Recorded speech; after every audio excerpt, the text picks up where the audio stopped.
Hey friends, welcome back. So in today's show, we're going to talk more about longevity and aging and the fascinating findings from a 45-year study that found that the age of your face reflects your inner biologic age, which is actually different from your chronologic age.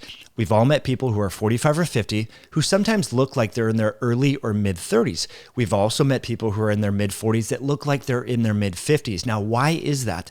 That is because the pace of their biologic age is either accelerated or decelerated. And this 45-year study known as the Dunedin study from scientists in New Zealand highlighted some very interesting connections, and it correlates how your habits reflect how gracefully you will age.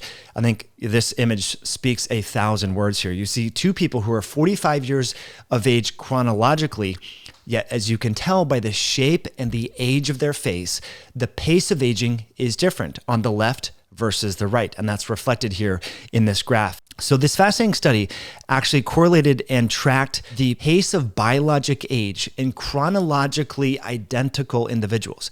And we're going to talk more about their cognitive function, their health habits, and their perceptions of aging. I think this is really important to recognize that your thoughts, your behavior, how you feel about your body reflects in terms of its manifestation physiologically. That is, if you have negative perceptions about how you're aging, or you say things like, I have old man or old woman knees, or I can't do that anymore because I'm over 40 or over 50 or fill in the blank, that is associated with a faster pace of biologic aging. Now, it's hard to separate out the direction of causality. Are those thoughts accelerating biologic aging, or is there an underlying biologic age acceleration which triggers those thoughts?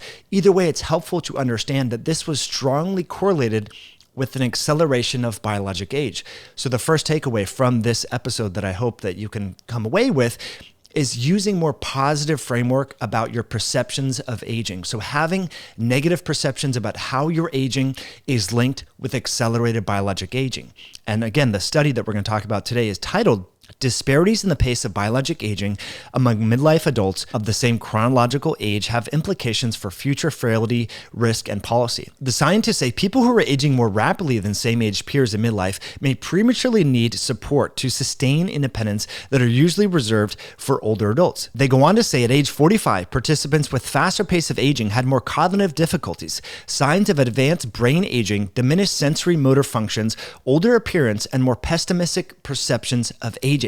And again, I want to come back to mindset because this is really emphasized a lot in this particular paper. Again, the scientists in New Zealand tracked around 1,100 subjects in the early 1970s, and they've been following them for 45 years. They did extensive biologic and anthropometric studies looking at blood biomarkers, body fat analysis, strength, and sensory motor function, as well as MRI scans of their brains. And what they found is that people who had a faster rate of biologic aging had significantly decreased function cognitively, meaning word retrieval was a problem, forgetting where they place their keys or their wallet, forgetting to pay bills, and their friends also reported that they were more forgetful. And I think that's important to recognize. So again, if you're starting to notice changes cognitively in your 40s or your 50s and so forth, it's important to then go back and look at your habits. That's what's most important. Is the reason why some individuals age more rapidly and have a quicker pace of biologic aging despite their chronologic age. It is a reflection of their habits. So one tool that you might want to consider is when presented with a good or bad habit, whether it's staying up late at night, watching Netflix, drinking alcohol, going and blowing cocaine and going to a concert, right? You need to understand, how is your future self going to feel about these decisions? I think it's really important that we recognize that in 10 or 20, 30 years, you want to be proud of today's habits. How will your future self feel about those choices that you make today? That's really important because that's why many of us now are abstaining from alcohol or choosing to go to the gym and engage in regular physical fitness and activities, because we know the next day our future self will feel much better about those choices that we made and the sacrifices that we made. If we just succumb to all the instant gratification, going out and getting these dopamine hits from staying on your phone late at night or watching television late at night or binging on junk food, we know that our future self will not be proud of those choices. So that's, I think, the biggest takeaway from this. And also recognizing that cognitive difficulties presented in your 40s are a reflection of accelerated pace of aging. And you can see here in this imaging study, you see here in part A here, you see cortical thickness. So individuals who had a faster pace of aging reflected by their facial structure had accelerated aging in their brain. So it's not just that the skin is accelerated in terms of its aging, it's that there's internal parts that are also accelerated in terms of their biologic aging, despite the fact that chronologic age is the same. Also, you see surface area, volume in the brain was constricted. And again, friends of these individuals observed accelerated pace of aging, report that these people are misplacing keys, forgetting to pay bills, not following up on their duties and responsibilities as an adult. So that's really important. And we're going to continue to talk more about these details and the disease states that are most specifically correlated with accelerated pace of aging. But first, I just want to thank you for being here. If you're enjoying this content and like these breakdowns of these different studies, please hit that like button. Let me know what you think of these images in the article in the comments section below. Also, one thing that changes with age is your body's metabolism. We know that as we get older, we're less glucose sensitive. We tend to have more aberrations in our blood sugar control and so forth. And that's why we created the berberine fasting accelerator. This is a great tool to prevent eating food cravings, those cookies, ice cream, the cakes at summer cookouts and barbecues.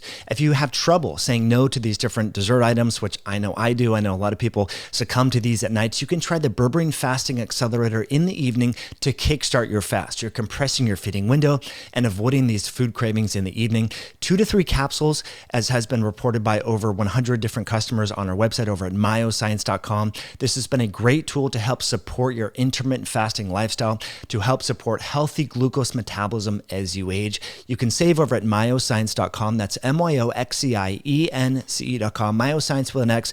Save on the berberine fasting accelerator using the code podcast at checkout. Now, let's get back and talk about the chronic disease states that are most tightly correlated with an accelerated rate of biologic aging. What these scientists found is hypertension or high blood pressure, chronic kidney disease, cardiovascular disease, and obesity. So these are really important things to remember, as well as loss of strength. That I want to just drill down into a little bit, because in another episode, we're going to talk more about the importance of strength. And as you age, it turns out that you lose strength to a greater degree than you do lose muscle mass. So I think people think, oh, I'm a little bit, skinny, I should put on muscle. But a strong future of an accelerated rate of biologic aging is loss of strength, as well as, like I mentioned, presence of kidney disease. Many people have been talking about the health of the kidneys as a reflection of biologic aging, because it turns out the kidneys are this integrated network of all these microvessels. And we know that the cardiovascular system can really be damaged by accelerated rate of aging. So your kidney function is really important, as these scientists say, as well as the prevalence or presence of heart disease and also cognitive capacities. So I think all of us can have an honest reflection when we look in the mirror. How does your face look in terms of, and does that corroborate with your chronologic age? Do you generally look a little bit younger than your chronologic age might suggest, or do you look older? That's a really good approximation. And there's a tool that I can link below. I was just playing around with this. It's howolddolook.com. And you can take a picture of your face and just see where you stand. Now, the good thing about this, my friends, is as you change your habits, you can expect that the age of your face and the pace of aging to either slow down or even start to reverse. I've seen many before and after pictures of clients that I've worked with over the years and on the internet at large, where people start to make healthy habit choices, change their diet, change their feeding window, start compressing the defined time window in which they feed. Most people eat over a 16-hour, 18-hour window. You want to compress that to about a 10 to 12-hour window, and where you're extending the fasting period. That has been shown to help to improve blood sugar control, even linked with reduction in body fat percentage, specifically visceral fat, and possibly improving the cellular machinery that support healthy aging and longevity, like increasing autophagy and decreasing mTOR and all these different factors.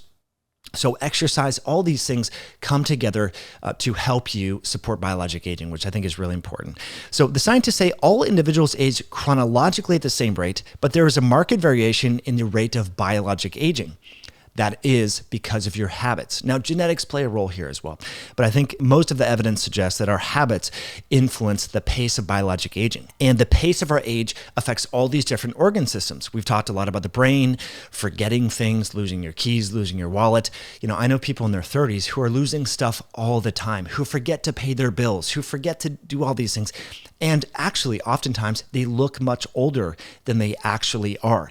So your cognition is really important. And that's why I implore people, sometimes there's concerns about their LDL cholesterol increasing when they go on a low carb diet and their doctor freaks out. But they notice that they're much more even in terms of their mood, their energy. They have better cognitive capacity. So sometimes we need to look at the bigger picture. If you're eating in such a way where you're feeling better, you're smarter, you're more productive, you're more energetic, you're losing visceral fat, but your LDL cholesterol increases, right? Does that mean that you should go back to your old eating patterns to, sort of lower your LDL cholesterol? My perspective is no. So we need to recognize that. But just some details that you need to understand. This particular study was conducted between the years of 1972 and 1973. 1,037 subjects were followed for 45 years, and there was a lot of metabolic analysis here. 19 different biomarkers were assessed in the functional, cardiovascular, metabolic, renal, immune, dental, and pulmonary systems to look at what physiologic parameters are changing in terms of one's physiologic age versus their chronologic age. And the Dunedin study, I think this is, again, super interesting. And again, what they found was the older appearance generally was strongly correlated with a faster pace of aging, as well as more pessimistic perceptions of aging and changes in motor function, in strength, and also cognitive capacities. So I think it's really important to recognize that. And again, the disease states that strongly correlated with an accelerated pace of aging are kidney disease, blood pressure, cardiovascular disease, as well as loss of strength and cognitive decline. So I think it's really important to recognize that if you start to notice that you're easily distracted, you get sidetracked, you're losing things, that might mean that your brain is aging faster. And so that's a reflection of your habits. You need to make some changes. Compress your feeding window. Start to walk after meals. Embark on resistance training programs. Maybe consider different dietary supplements that can help you improve your exercise function and recovery, and also metabolic parameters. As well as one of the things that we haven't really talked about up to now in this particular session is the importance of social connections. As we get older, our social structures start to diminish a little bit. We start to lose contact with old friends. We may not be engaging in recreational physical activity as much, so we're not seeing people like we used to when we were kids playing high school sports or college sports and so forth. So social connections and relationships are very important. And there's been various images that have been shared on the internet how as we get older, our network declines. So that's another intangible aspect of aging that you need to work on, and make sure that you're meeting new friends, you're having stimulated conversations, meaningful conversations, not just about what basketball team is in the playoffs, but really important, deep conversations that leave a lasting impact. Social connections are really important. So again, I think this is very fascinating. There's resources, that website, howolddouilook.com. Ask your friends, do I look like I'm 40? Do I look like I'm 41? Hopefully the answer is no, you look much younger than you actually are. Now, if they say, well, you actually look a little bit older than you actually are, again, that is a symptom that you need to change your habits, starting with your sleep, your stress, your feeding, fasting window compression, exercise, your meaning, your purpose, your social connections, I think are all really, really important. So this is the Dunedin study. Hopefully you found this interesting. Thanks for tuning all the way in. Thanks for hitting the like button. Thanks for sharing this video if you found this helpful, and we'll catch you on another episode down the road.